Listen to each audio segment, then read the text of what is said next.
Hello and welcome to the second LinkedIn live session that we've ran here at SALT. Thank you for taking your time out your Thursday evenings, afternoons, or mornings, wherever you are in the world.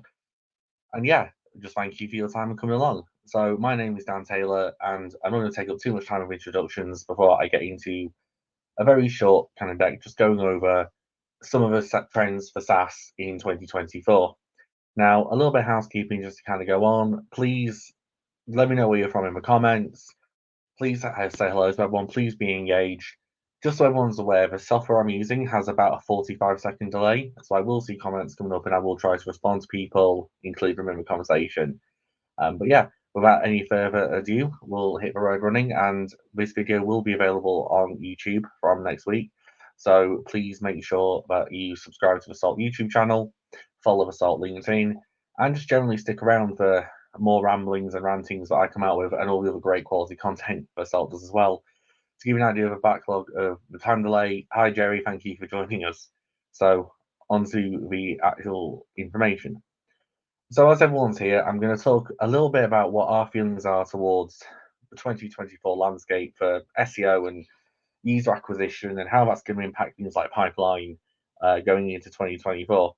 I'm going to try not to dwell on the very obvious hot air balloon, which is SGE, and how that's going to impact things. But that is part of what I'm going to call a reactive SEO strategy component for 2024. So a little bit of why I feel you should probably be listening to me a little bit.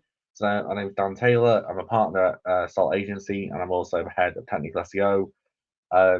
You might have seen me online a lot. I write for Search Engine Journal, Search Engine Land. I'm a contributor to OnCrawl. I've done SEMrush, Moz, Tech SEO Boost, Brighton SEO, DMI Advanced, various speaking engagements.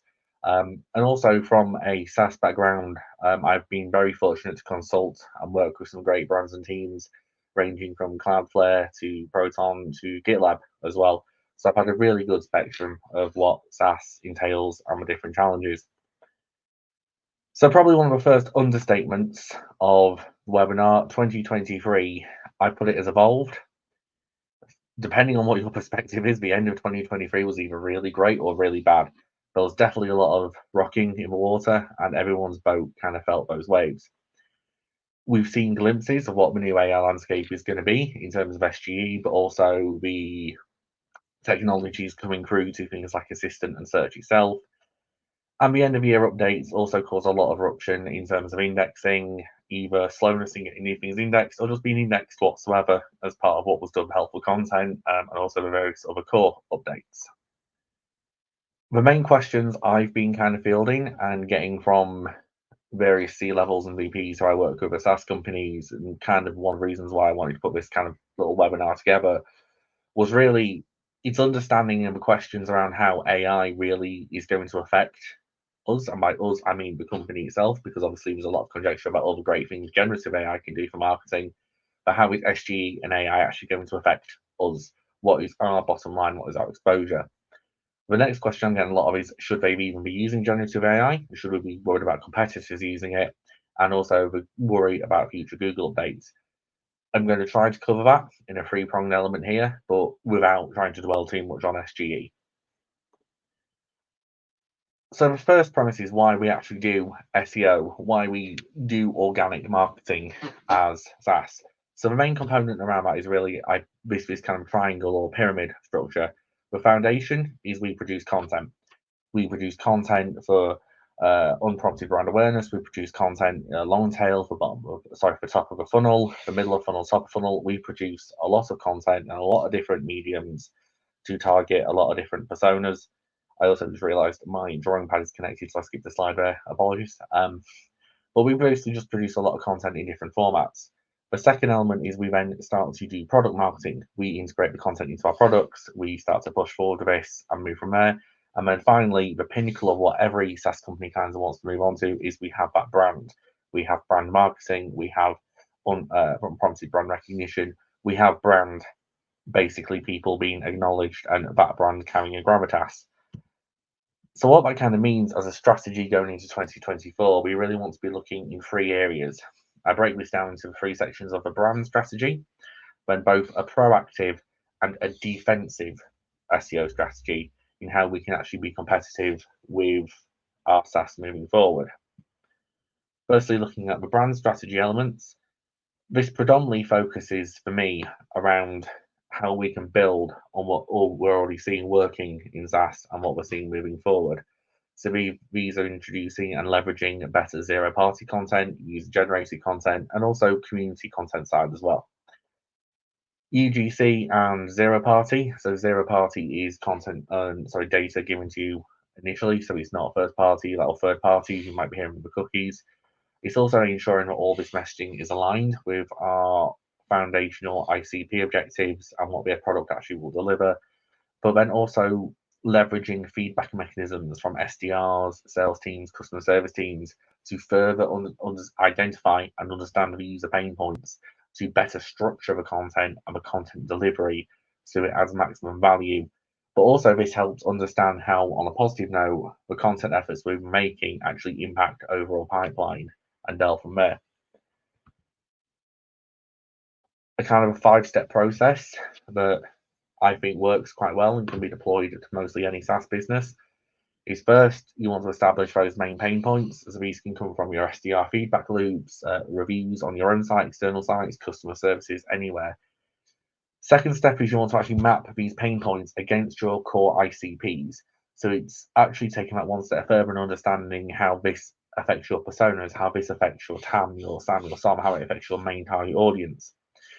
The third step from there is actually taking that and those key narratives and creating stories with them. All the data will have stories, it'll have impacts. How can this actually be better welded together rather than just being verbatim copying boring support content?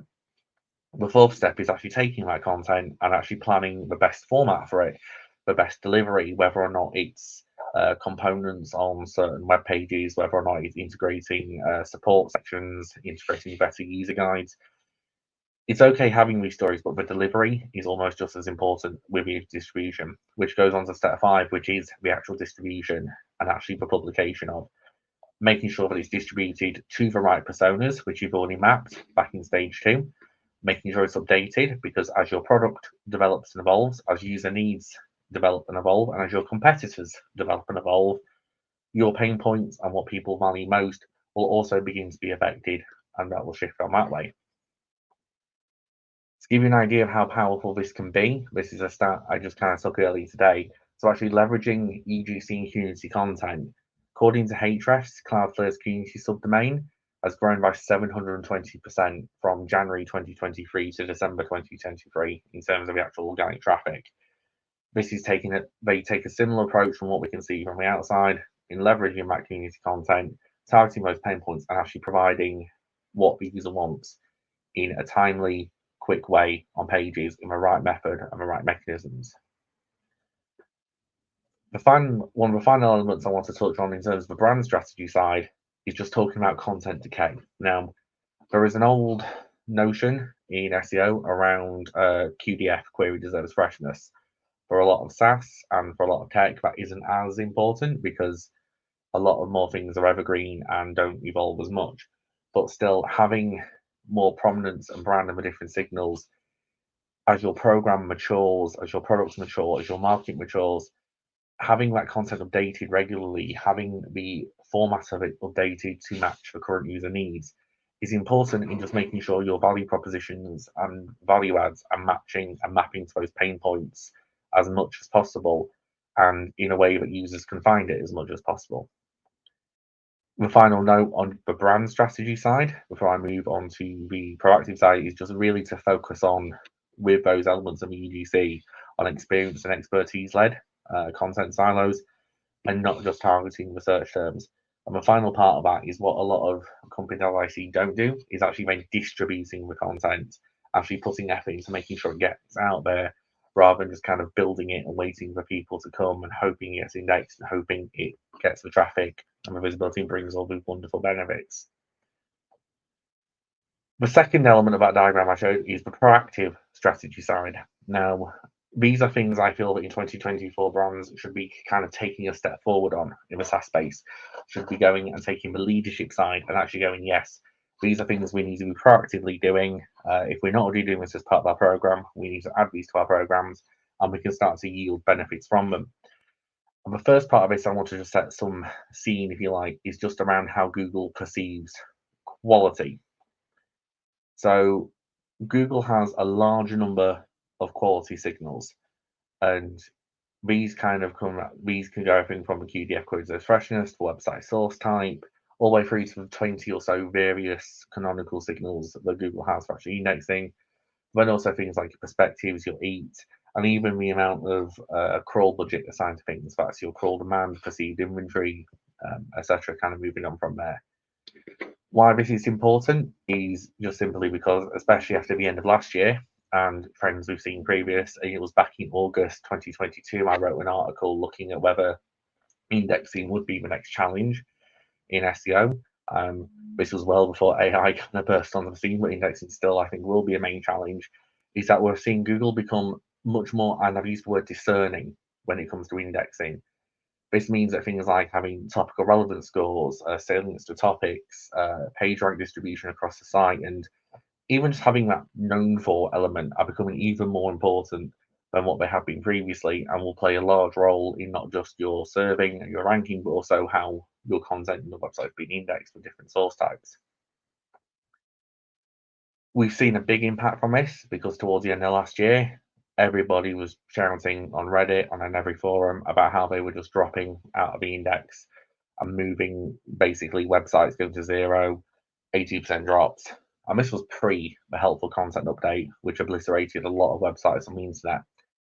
Now, having had a large look through a lot of these websites, I think through Reddit, Twitter, or X, whatever it's called now, and just submissions, I probably looked at about 500-600 different websites that were impacted, for want of a better word, by these updates, and there was probably only a handful which didn't have issues around authorship, around credibility, around even just showing why they should be experts in certain things. This boils down to two other concepts, which they're in the Google documentation, but they're not spoken about as much as frequently. But this comes down to your web page value proposition and your beneficial purpose. These are quite important in the SaaS space because I think from, especially towards the end of last year, Google has raised the threshold bar for what the quality threshold is for indexing certain content types, certain source types, and how it will basically rank for certain queries. Now, we know that search engines, like I said, they're looking to reduce the crawling of websites because it's just not sustainable to crawl everything on the internet. Google have had in their documentation for a long time that they physically can't crawl the entire internet. And we've even had Googlers at conferences such as Gary Ilyash even say lower websites who are deemed to have a lower quality content will just slowly have their budgets reduced, their crawl resource reduced, and eventually be stopped crawled altogether. So that's where having an overall environment, an overall ecosystem which warrants that crawling is just becoming more and more important in those regards. Now, these two concepts, just touching on a bit more, tie very heavily in the Google documentation in the same quality rating guidelines as things like EAT and intents and the needs met ratings, is essentially the fact that every web page has a purpose, a beneficial purpose. It could be to sell, it could be to inform, it could be to get a person to sign up to something. There is no bad beneficial purpose.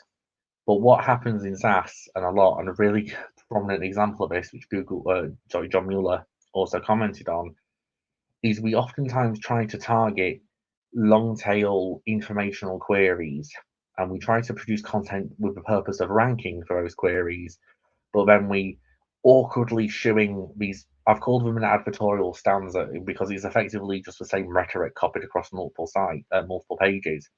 But we try to shoehorn in commercial CTAs. We try to shoehorn in our own products positioned as the best. The best examples are ones we still get now of here's the 10 best rotating proxy managers. Number one, no shock horror, is the website that published it. That's probably about 60% of the content. The other 40% is just the other 90, and it's not the same level of depth. The beneficial purpose of that is to try and position yourself as the best, even though you're trying to kind of come at it from a side angle of ranking for best rotating proxy manager or something along those lines.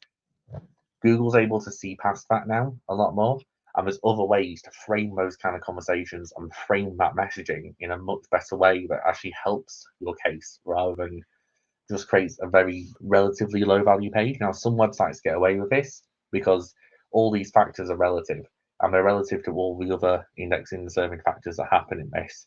But it's still something to bear about as Google becomes more and more critical with crawling and indexing, as it becomes more discerning, how viable this tactic will be moving forward and how viable it is as something to start pushing at from now, if you already are in a position of traffic for that. That kind of ties nicely onto AI content. Now, similar to a lot of things we saw on Reddit, where people started 2023 produced thousands of blog pages, thousands of articles, thousands of pages, got them indexed, got traffic, the world was wonderful. 3-4 months later, they all started to lose traffic. This isn't because Google doesn't like AI content. Google won't likely ever come out and say that generative AI or the product of generative AI is bad. They've got too much rolled up into BARD, into SGE. They've got too much investment in how important they need that to generate money for themselves. What the issue is that AI can very, very rarely emulate the signals for quality. It can very, very rarely emulate expertise. It can very rarely emulate experience. All these pages are indexed, their freshness sort of eroded, and they lost positioning.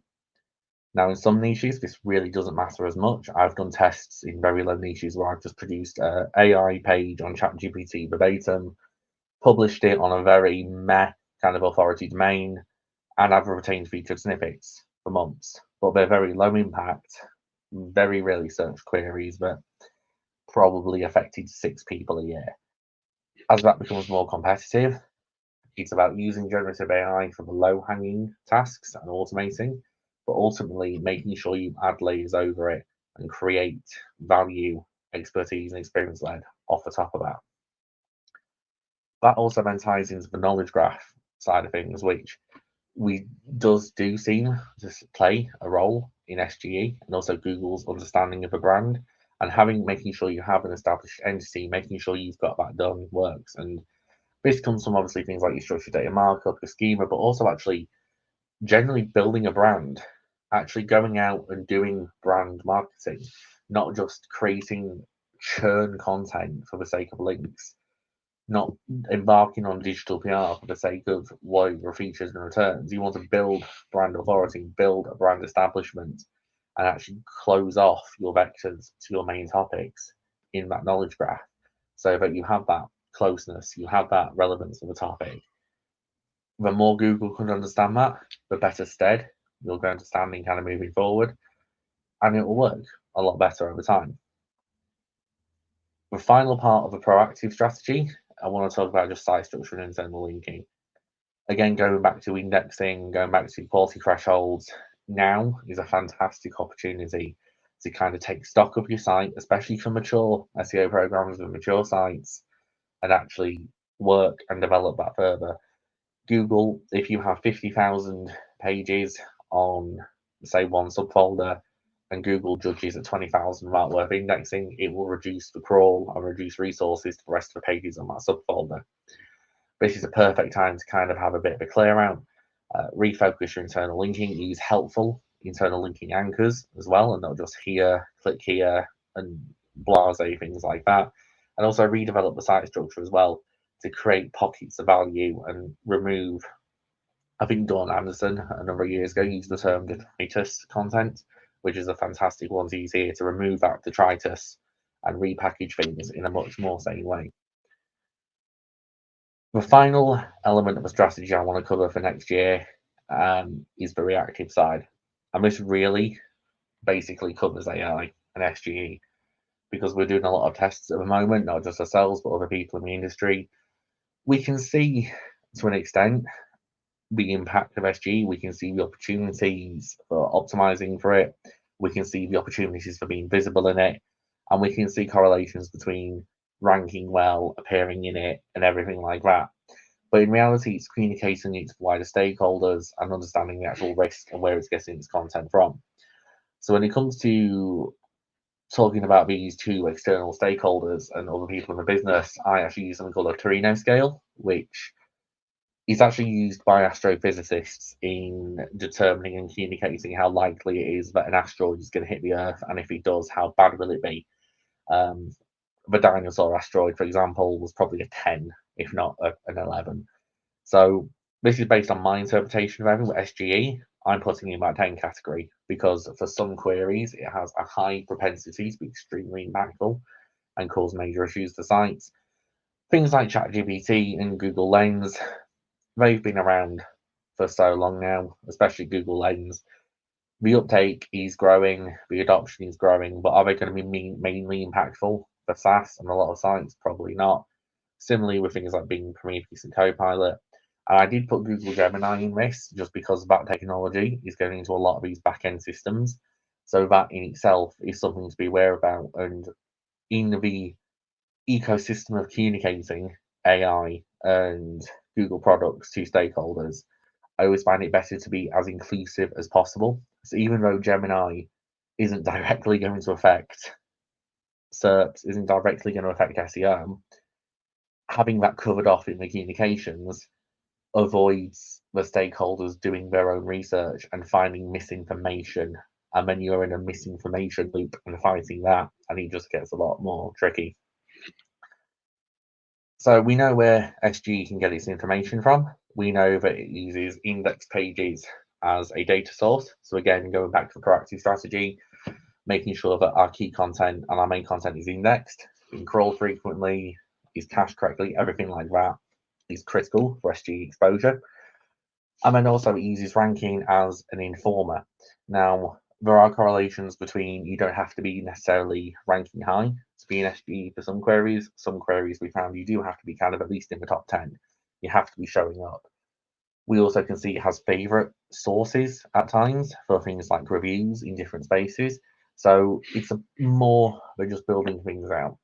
And the other thing that we can kind of gauge from a traffic impact is that, very simply put, AI snapshots will be more impactful than featured snippets. For some queries more than others, so that's always going to be the caveat, but some of our testing has shown that exposure could be anywhere from 5% to 60% for some sites, if not more.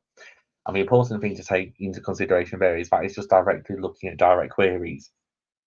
SGE is designed to not only direct users to the information they want, but to actually take users away and provide them with other information points. So at the moment, people go on journeys. People start with query A and probably finish at query F.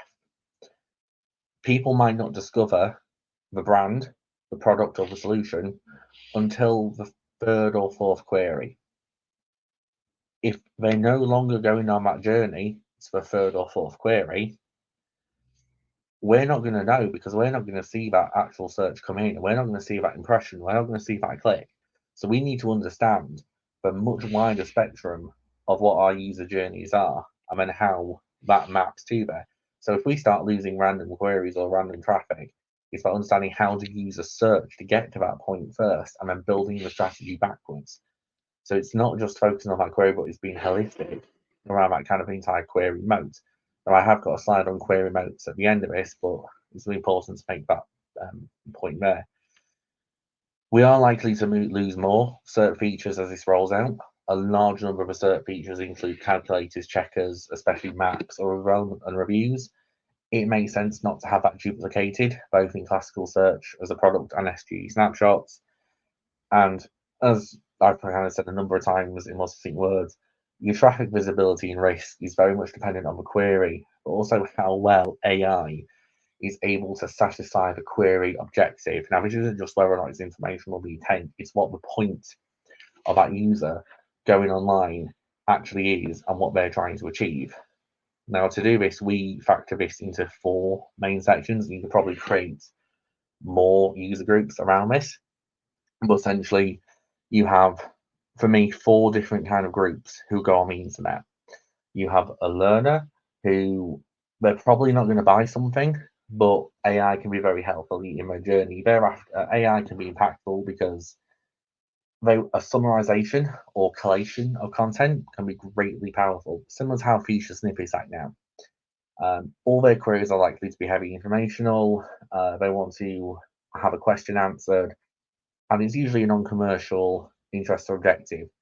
This is probably going to be the bread and butter for SGE. It's a featured snippet on steroids. It can take people on journeys through Bard. It can just abduct that user, and that learner is lost into the AI experience, probably never touching a website in order to satisfy that query and their objective.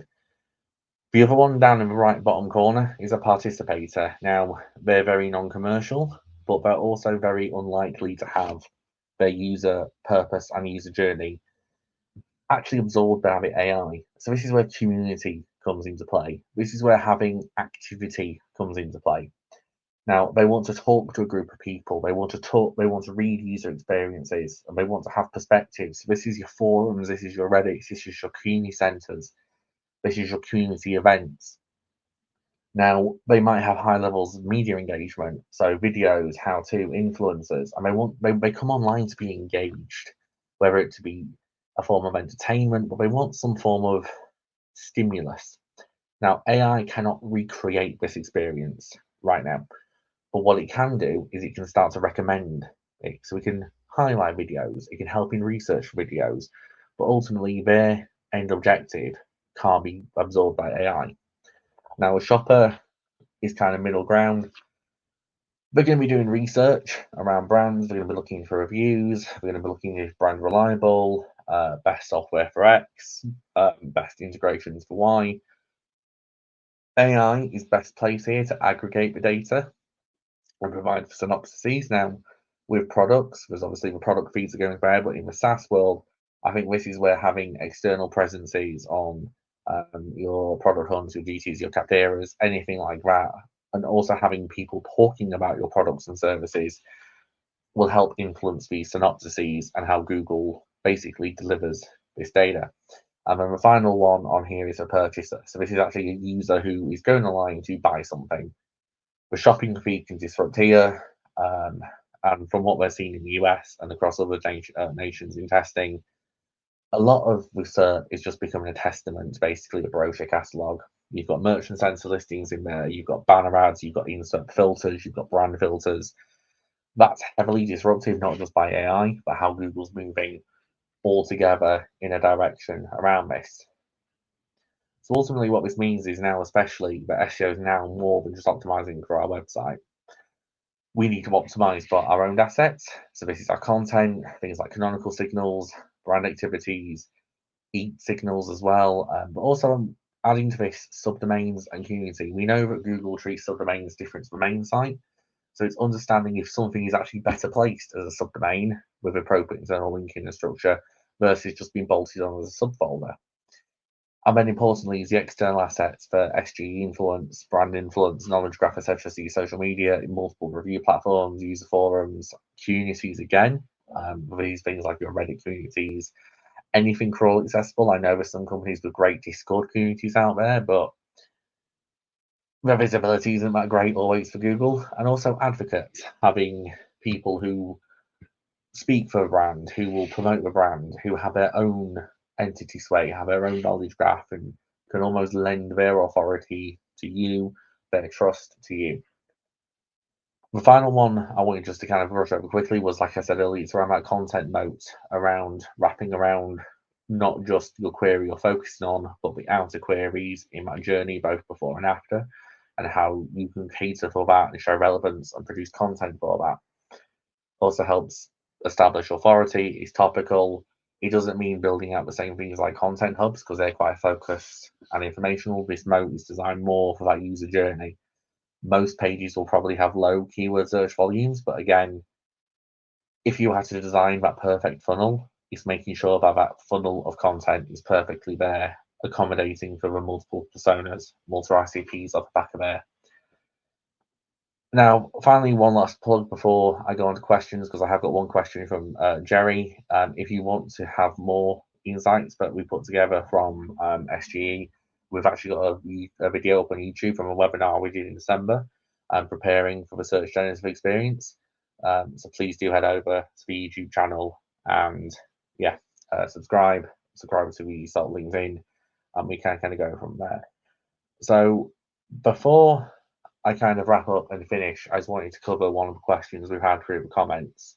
And that's from Jerry Zhang. And essentially, should the PMM team take over the continual update of this content after they're created? Because it doesn't seem like the job of SEOs to monitor the evolution of customer pain points. I completely agree. As SEOs, we shouldn't be monitoring, we shouldn't be doing any form of customer service. What we need from the SDRs, from the PMMs, from customer service is a form of feed coming back from them. Now, if there are mechanisms in place where we have representatives from PMM teams or SDR teams who understand how to update CMS, understand how to upload content, there's a proofing process, almost like a deployment process, for want of a better word, then by all means that can be handled. From experience, it's sometimes always good having either someone in the SEO team or content team just kind of give it a glance over and make sure and owning the process and having that process owner, even if you can open a racy chart for it or something like that. Otherwise, if you have too many people contributing to one thing, you end up with multiple cannibalization points and it can kind of devolve and lose purpose from there. But no, thank you very much for the question, Gary, and I hope you enjoyed the webinar. So that leaves me on this note to basically say thank you, everyone, for your time. This webinar will be going up on YouTube in the next couple of weeks. And yeah, thank you very much, everyone, and hope to see you all soon. Everyone have a good evening. Thank you so much.